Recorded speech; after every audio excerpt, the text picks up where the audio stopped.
خواجہ مسعود علی ذوقی صاحب ہمارے پرانے زمانے کے جنہوں نے محبوب خان کے ساتھ تعاون کیا تھا آن فلم کے بنانے میں، اس زمانے کے بہت مشہور لکھنے والے، ڈرامہ نویس، خود اداکار بھی رہے تھے وہ، اور ان کے گھر ہم لوگ جا کے بیٹھتے تھے اور وہاں ہم دونوں چائے پیتے تھے ذوقی صاحب کے ساتھ.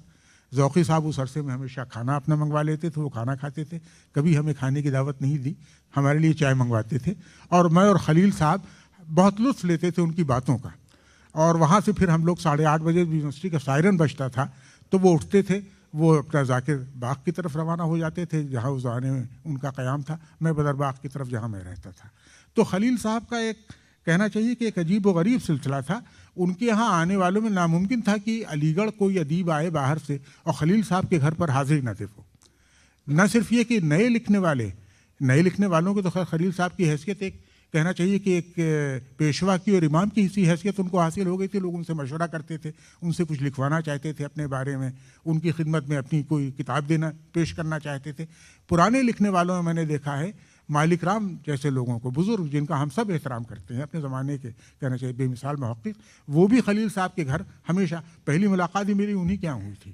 اختر الایمان، وہ اس زمانے میں علیم صاحب وائس چانسلر تھے، علیم صاحب بھی آیا کرتے تھے خلیل صاحب کے یہاں. کبھی کبھی ان کے گھر میں جب یونیورسٹی کے مکان میں رہتے تھے تو محفلیں اس طرح کی ہوا کرتی تھیں اور وہاں علیم صاحب آتے تھے. علیم صاحب نے وہاں ایک بار ایک غزل بھی سنائی اور بڑی عاشقانہ غزل تھی جو علیم صاحب کو دیکھتے ہوئے ناقابل یقین سے لگتی تھی. مہرباں ہے وہ بتے اربدہ جو آج کی رات، اس زمین میں ان کی غزل تھی اور وہ غزل انہوں نے پڑھی وہاں پر. تو خلیل صاحب کو ایک طرح کی مرکزی حیثیت حاصل ہو گئی تھی. پاکستان سے جو بھی ادیب آتا تھا خلیل صاحب کا پتہ پوچھتا ہوا آ جاتا تھا.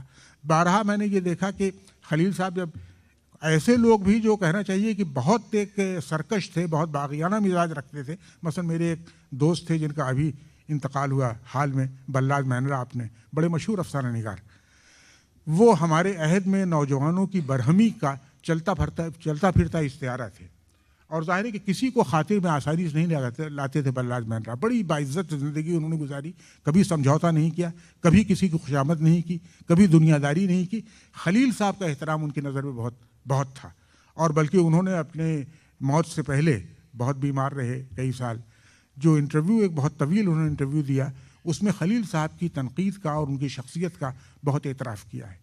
تو خلیل صاحب اس طریقے سے ہمارے لیے ایک ماڈل بن گئے تھے، رول ماڈل کسی ان کی حیثیت حاصل ہو گئی تھی. یہاں میں آتا تھا اکثر ریڈیو اسٹیشن ہم لوگ آیا کرتے تھے، خلیل صاحب، وحید اختر، شہریار، ہم لوگ جب بھی یہاں مشترکہ کبھی کوئی پروگرام ہوا تو یہاں کے لکھنے والے محمود ہاشمی اور زبیر رضوی اور سریندر پرکاش اور بلراج مینرا یہ تھے، جو بھی تھے یہاں کے، ان سب سے ملنا جلنا، بلکہ وہ لوگ خلیل صاحب کے منتظر رہا کرتے تھے.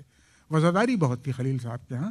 اور یہاں ہم لوگ آتے تھے تو ظاہر ہے کہ اس زمانے میں ساری گفتگو بھی یہ نہیں کہ بیٹھے ہوئے لوگ کسی کی بدگوئی کر رہے ہیں، مذاق اڑا رہے ہیں، یہ سب ہوتا نہیں تھا. اس زمانے کی روش تھوڑی سی مختلف تھی آج کے کلچر کے جو وہ رہا ہے. اور اس میں نے دیکھا کہ خلیل صاحب کی باتوں میں سے جو لوگ لطف لیتے تھے، حسن نعیم کے ہاں کئی بار ہوا ایسا اتفاق کہ میں اور خلیل صاحب ان کے یہاں ٹھہرے علی گڑھ سے آنے کے بعد، اور وہاں محفلیں ہوا کرتی تھی. شہاب جعفری تھے، امیر حنفی تھے، یہ لوگ سب کے سب.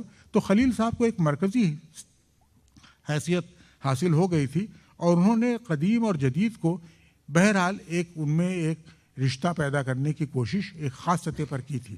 پرانے لکھنے والے بھی ان کی عزت کرتے تھے، نئے لکھنے والے بھی ان کی عزت کرتے تھے. اور یہاں ظاہر ہے کہ خلیل صاحب کی شخصیت میں اس طریقے سے جو کشش پیدا ہوئی تھی وہ اپنی جگہ پر بہت غیر معمولی تھی.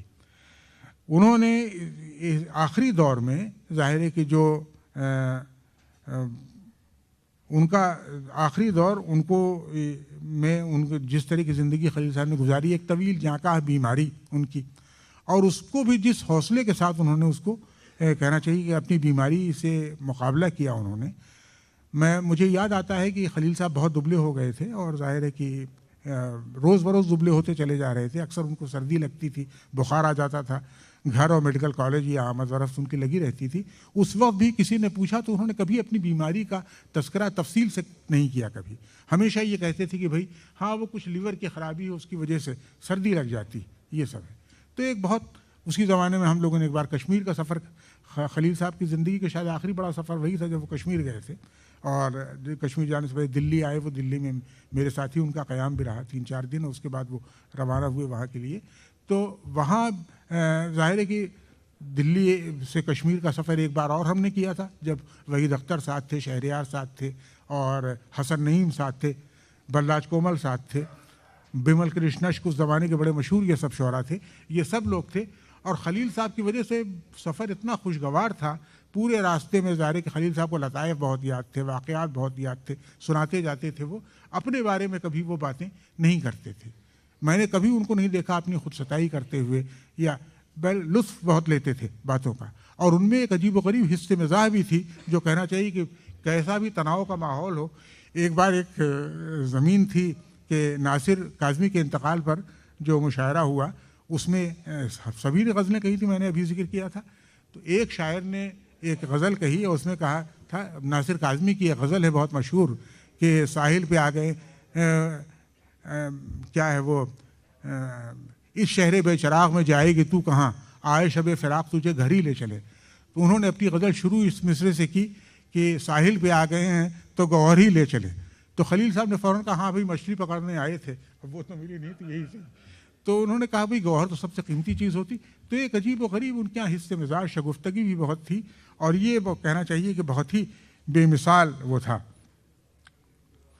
یہ ایک بات انہوں نے اپنے ایک غزل میں کچھ شعر کہے تھے جو مجھے خیال آ گیا کہ یہ الگ بات کہ ہر سم سے پتھر آیا، سر بلندی کا بھی الزام میرے سر آیا. جی جی جی جی.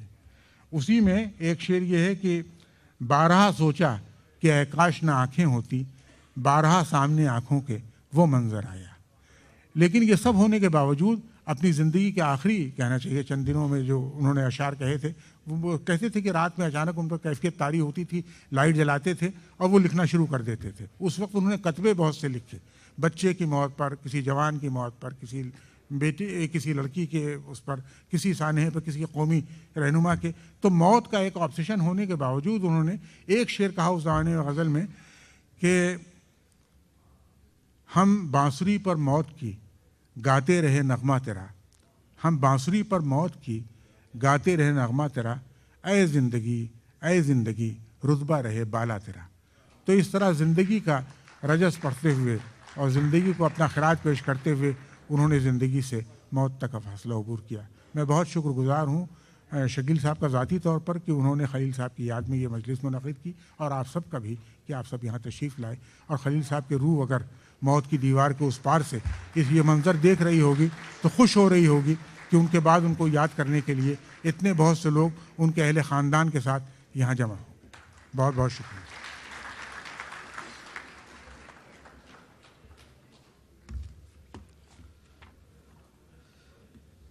بہت بہت شکریہ محترم پروفیسر شمیم حنفی صاحب. ہم آپ کے شکر گزار ہیں کہ آپ نے یہاں پر اپنی خوبصورت یادیں ہمارے ساتھ شیئر کی ہیں، ہمارے سامنے پیش کی ہیں.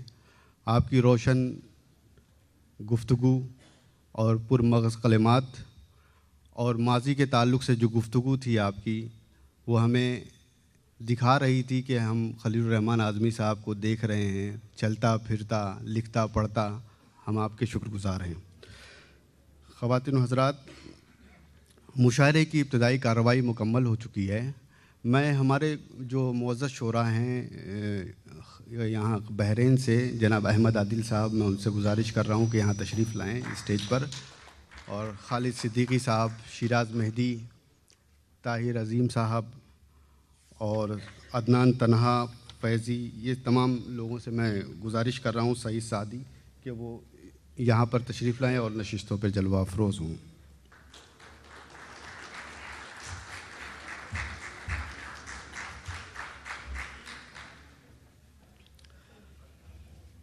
خواتین و حضرات، اب مشاعرے کی نظامت کے لیے اب یہاں سے مشاعرہ شروع ہونا چاہتا ہے. مشاعرے کی نظامت کے لیے مشہور علمی و ادبی شخصیت، معروف شاعر، عہد حاضر میں منعقد ہونے والے اہم اور معیاری مشاعروں کا وقار، اعتبار اور تمام شعراء و سامعین کے لیے وجہ افتخار قتیل کے اس شعر کے ساتھ کہ جو ہم نہ ہوں تو زمانے کی سانس رک جائے، جو ہم نہ ہوں تو زمانے کی سانس رک جائے، قتیل وقت کے سینے میں ہم دھڑکتے ہیں.